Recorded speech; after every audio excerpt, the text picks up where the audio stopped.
Ya, kembali lagi di channel Serjarah, para pasukan tempur dunia. Kali ini kita akan membahas pasukan kebanggaan Indonesia, yaitu pasukan Cakra Kostrad. Sejarah panjang pasukan Kostrad. Komando Cadangan Strategis Angkatan Darat. Benteng terakhir pertahanan negara. Pembukaan narasi. Dalam sejarah berdirinya Republik Indonesia, tidak semua ancaman datang dalam bentuk perang terbuka. Ada ancaman yang datang secara tiba-tiba, senyap, dan menghantam jantung negara.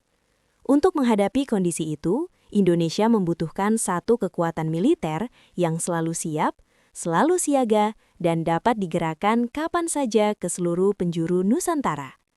Dari kebutuhan inilah lahir sebuah pasukan strategis Angkatan Darat yang menjadi tulang punggung kekuatan tempur nasional. Pasukan itu bernama Kostrad.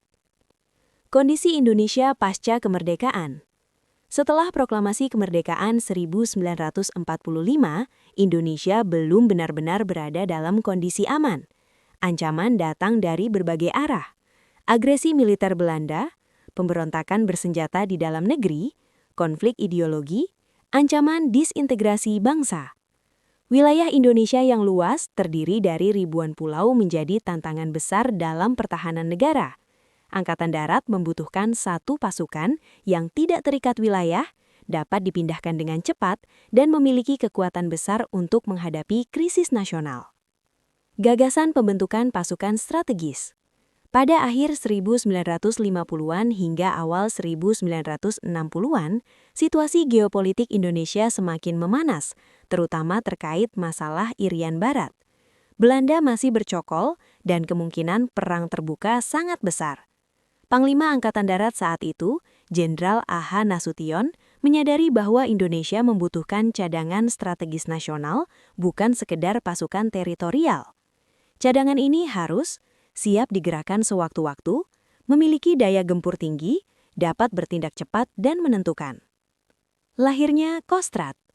Pada 6 Maret 1961, secara resmi dibentuk Cadangan Umum Angkatan Darat atau CADAUD yang kemudian dikenal sebagai Komando Cadangan Strategis Angkatan Darat atau Kostrad. Sebagai panglima pertama ditunjuk Mayor Jenderal Soeharto, seorang perwira yang dikenal memiliki kemampuan kepemimpinan, strategi, dan pengendalian pasukan dalam skala besar. Sejak awal Kostrad tidak dirancang sebagai pasukan biasa. Ia disiapkan sebagai kekuatan pemukul, pasukan yang diturunkan saat situasi negara berada di titik kritis. Kostrad dalam Operasi Trikora. Operasi besar pertama yang melibatkan Kostrad adalah Operasi Trikora atau Tri Komando Rakyat untuk merebut Irian Barat dari tangan Belanda. Kostrad disiapkan sebagai pasukan serbu utama, kekuatan cadangan strategis, pasukan pendarat, dan penggempur. Latihan besar-besaran dilakukan. Prajurit Kostrad ditempa dalam kondisi keras, disiplin tinggi, dan semangat juang yang luar biasa. Meskipun konflik akhirnya diselesaikan melalui jalur diplomasi, kesiapan Kostrad menunjukkan bahwa Indonesia siap berperang demi kedaulatan wilayah ini.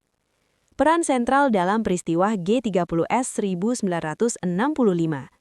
Salah satu bab paling menentukan dalam sejarah Kostrad terjadi pada 30 September 1965. Saat itu, negara berada di ambang kehancuran akibat gerakan kudeta yang mengacaukan stabilitas nasional.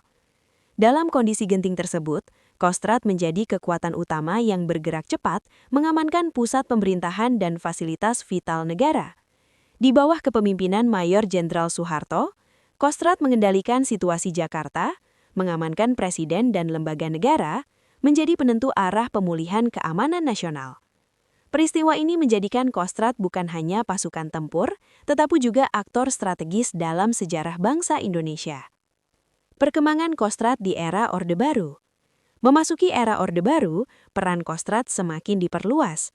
Pasukan ini menjadi kekuatan inti pertahanan darat, penjaga stabilitas nasional, pasukan utama dalam operasi militer dalam negeri. Kostrad terlibat dalam berbagai operasi penting, seperti Operasi Penumpasan DITII, Operasi Seroja di Timur Timur, Operasi Pengamanan Wilayah Rawan Konflik. Dalam setiap operasi, prajurit Kostrad dikenal disiplin, militan, dan loyal terhadap komando negara. Struktur organisasi Kostrad.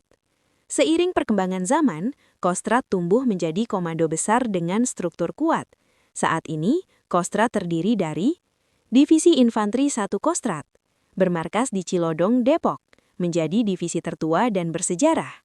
Divisi Infanteri 2 Kostrad, bermarkas di Malang, Jawa Timur, dikenal sebagai divisi dengan tradisi tempur kuat. Divisi Infanteri 3 Kostrad, bermarkas di Goa, Sulawesi Selatan, menjadi simbol kekuatan Kostrad di Indonesia Timur. Setiap divisi diperkuat dengan infanteri, Yonif Rider, kavaleri, artileri medan, artileri pertahanan udara. Kehidupan prajurit Kostrad. Menjadi prajurit Kostrad bukan sekedar profesi, tetapi jalan hidup. Latihan keras, disiplin tinggi, dan kesiapsiagaan penuh adalah makanan sehari-hari. Prajurit Kostrad dilatih untuk bertempur di segala medan, bertahan dalam kondisi ekstrim, dan bergerak cepat dengan perlengkapan berat. Semboyan Dharma Putra Kostrad bukan sekedar kata, melainkan sumpah pengabdian. Kostrad dalam operasi kemanusiaan. Selain operasi militer, Kostrad juga sering diturunkan dalam misi kemanusiaan, penanggulangan bencana alam, evakuasi korban gempa dan banjir, pengamanan wilayah terdampak konflik. Disinilah wajah lain Kostrad terlihat, prajurit rakyat, tentara pejuang, dan pelindung bangsa. Kostrad di era modern. Memasuki abad ke-21, tantangan pertahanan semakin kompleks.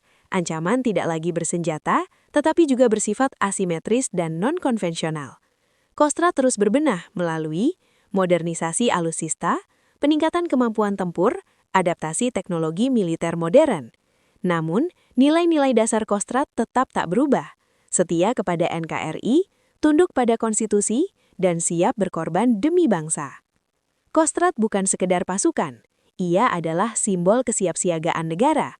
Ia adalah benteng terakhir Republik Indonesia. Selama ancaman masih ada, selama bendera merah putih masih berkibar, Kostrad akan selalu siap maju paling depan. Cakra.